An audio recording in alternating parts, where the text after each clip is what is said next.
balls or official balls. Gamit ang magnet. Okay, ang magnet ang i-testing sa mga screw. Okay, napilit ang mga magnet. Ang atong screw diyan. Next, ang magnet atong ipapilit sa first ball.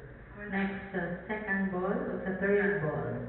Okay, manipilit sa plastic ang atong gamit. Official balls. Next, ato ni panahid o ni-approve na si sir. Ato rin yung pag-asudya ng atong official draw.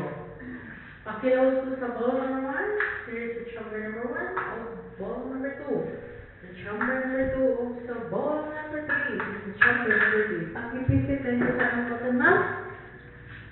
I-release the pickup button.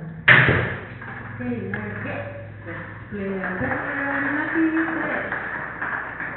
No, ay ba ang nangyayang mo ito sa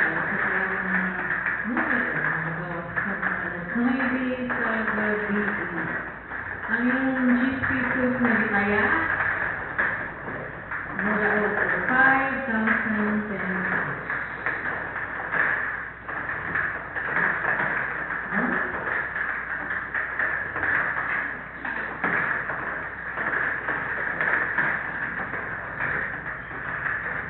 Ano sir, yung mga numero na sir, kasi mauna yung gawan.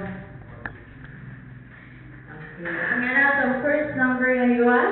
1. Number 1. Second number? 0.